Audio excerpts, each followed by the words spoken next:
Hey everyone, AquaTwist here.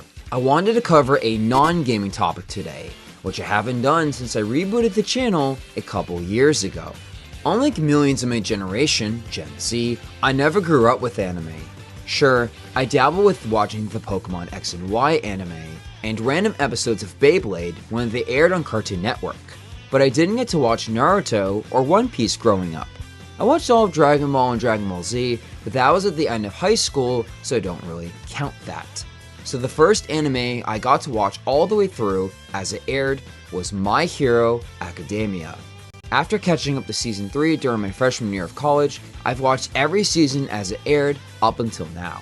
Once the final season ends next year, it will be 8 years since I started watching the show, 10 since the anime debuted, and 12 when the manga was created. Throughout all the series' history, one arc helped me change my life for the better.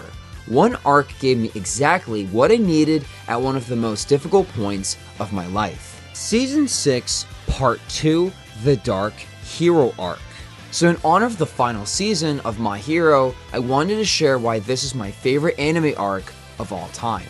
This video will contain spoilers for up to Season 7 in the anime. If you haven't seen it yet, please leave the video now and come back to it once you've caught up. Otherwise, watch at your own discretion. But before we begin the video, make sure to subscribe and consider joining channel memberships. For just 99 cents a month, you'll support the channel and be featured at the end of every video. With that said, let's begin my story.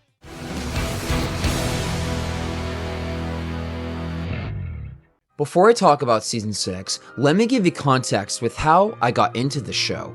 I binged Seasons 1 and 2 the summer after I graduated high school, after hearing about it from Nintendo Ultra's old Discord server. Once I started college, I caught up to the latest season at the time, Season 3. Then for an assignment in my Intro to Communications media class, we documented every piece of media we consumed in a week for a media journal. I remember watching an episode on my tiny computer monitor in my dorm room, and enjoyed the Odd Future opening. It's still one of my favorites to this day. A year later, when the overall arc premiered in Season 4, I watched the show with my high school friend who also went to the same college as me. It was surreal actually watching the show on a TV for the first time. It immersed me more into the show. No wonder this arc, with Polaris as his opening, is still iconic to me. Seeing Eri help Deku turn 200% with his hair tinted blue made me just as excited as when I saw Goku turn Super Saiyan for the first time. To me, this is when Deku began living up to his role of a protector, just as All Might had with the city for decades.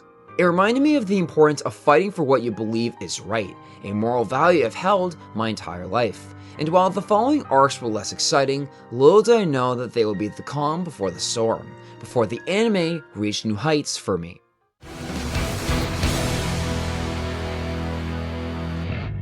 Flash forward 2 years. The pandemic took its toll, and Season 5's dub took longer than normal to air. I was impatient and watched the first half in sub, which I really wasn't a fan of. Don't get me wrong, focusing more on the villains' backstories, especially Shigaraki's, was a great tonal shift for the series. But it's no wonder the training arc was glossed over compared to the manga, with the main focus being on the Class 1A versus Class 1B fights. And then, we reach October 2022, when Season 6 premiered. I graduated from college a few months prior. As I struggled to find work in the field I studied for, I was stuck doing classic retail. Best Buy wasn't too bad, but the store shortly closed after I started working there, and I had to transfer to the one which was 45 minutes away from me. I didn't click with most of the coworkers, and it was overall a more stressful experience. But at this time, Season 6 was reaching its peak. It's now March 2023. We were deep into the Dark Hero Arc, where Deku lost all hope and turned away from his team.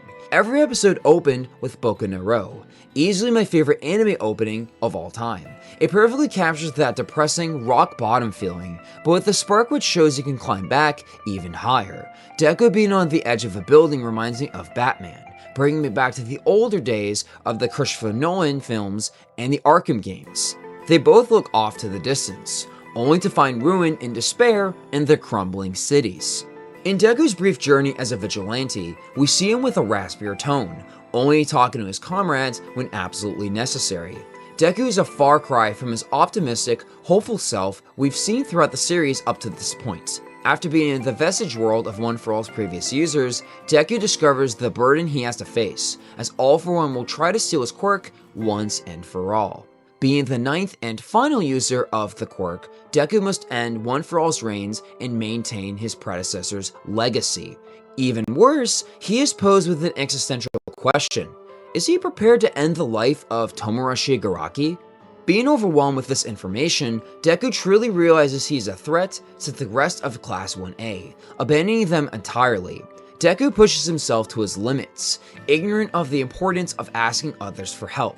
He refuses food and rest, only seeking justice. The stark contrast resonated with my mental state at the time. While at Best Buy, I lost a lot of confidence in myself, and didn't have much money at the time, so I thought my future was hopeless. I remember always sounding glum while interacting with customers, irritated at the smallest problem which came my way. I felt like I was a lone wolf similar to how Deku was, where I didn't have camaraderie with my coworkers, except for a few of them. No matter how nice someone was when interacting with me, I was faced with the reality that I may never get a game design job, so I was numb to the kindness. Even today, I still have a pessimistic outlook on the future, terrified of the unknown.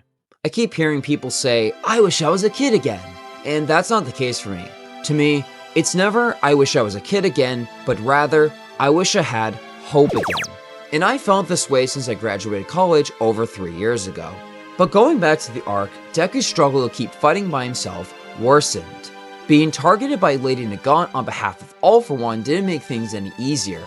And this all leads up to Deku's confrontation with the rest of Class 1A. He tried turning them away. He tried telling them to leave him alone, but that didn't stop them. They know that even with One For All's full power, Deku can't defeat All For One and Shigaraki alone. Yet Deku refuses, insisting he must protect his class from being hurt by the villains. This resonated with me too, as I felt pressure to figure out my uncertain future by myself. Each student reminds Deku of a moment he was helpful to their lives. Moments like Bakugo apologizing to Deku for bullying him shouldn't be taken for granted. Every passing year, it's become more important for me to reflect on my past accomplishments that got me to where I am today. But back then, I pushed through standard retail even though I knew it wasn't the right path for me. None of my friends or family members made a difference in my professional world. As the game industry was for me while applying for entry-level jobs, Deku was rejected by the citizens around him. He woke up in front of the UA gates, after collapsing from exhaustion. It didn't matter he was the only one who could save the world with this quirk. These people saw Deku as just the target Shigaraki was after, and nothing more. But Ochako, one of Deku's closest friends, had the courage to get to high ground, and stand up for him. She reassures everyone that they will be okay, and Deku's return won't bring their demise. In one of the most emotional speeches I've ever seen from an anime, she pleads everyone to accept Deku for who he is. Even rewatching it for this video, I was almost brought to tears. This was the final step for Deku to snap back to reality and get out of his depressive rut. He then proudly announces to the world that he will bring it back to the way it was and there is nothing to worry about. Ochako's speech taught me that even in the collapsing job market, there's always a professional place for you. You can carve your own niche, even if it's not what you originally went to school for, and can find your own success. As the season wraps up, Deku upgrades his suit one last time, in preparation for the final battle. From here on out, Deku becomes more confident, and determined to live up to All Might's legacy as the final user of One For All. Season 7 shows him quickly adapting to the different quirks he's inherited from the previous users, from Black Whip to Float to Fajin. Deku is now determined to end the conflict between One For All and All For One 9 generations later. And around the time the arc ended, 2023 completely turned around for me.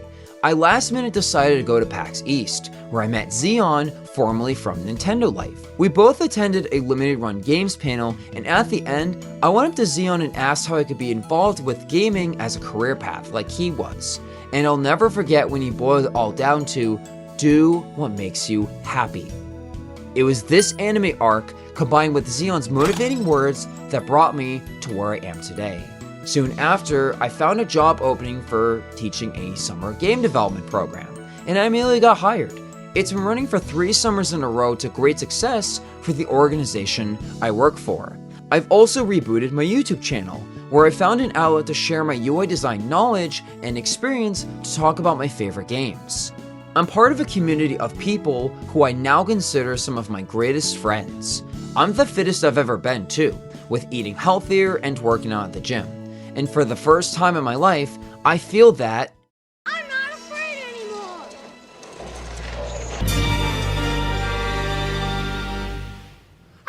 Okay, maybe not that last one.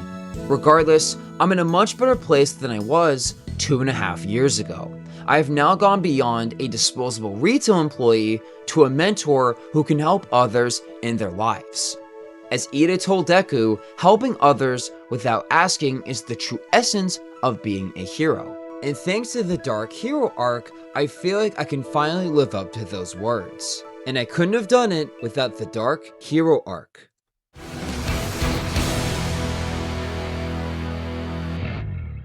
So now you're probably wondering, why did I make this video? Why am I wasting your time when thousands of people have similar stories about this show or other forms of media? Because I want to give people hope. I think on social media, people are mainly focusing on the negatives and manifesting a dystopian future, especially the past few months. I'm not denying there's a lot of scary and awful things happening in the world right now, but it's easy to forget that great things are happening too. Life is a balance of the yin and yang, where there will always be beacons of hope amongst the oceans of darkness. Now more than ever, we need role models and symbol of peace in this world. More people who can reach out to those in need and say, I am here. I know there's an odd future ahead of me, but now's the time for me to make my story, because the day has come. Let me know in the comments below if there's any form of media that's changed your life like my hero did for me. I hope that sharing my story can inspire you to improve your lives and go beyond your current state. Thank you so much for watching. Be sure to like this video, share this video, and subscribe if you want to hear more stories of how media has changed my life for the better. Take care of yourselves and remember, your life is your own. Objection!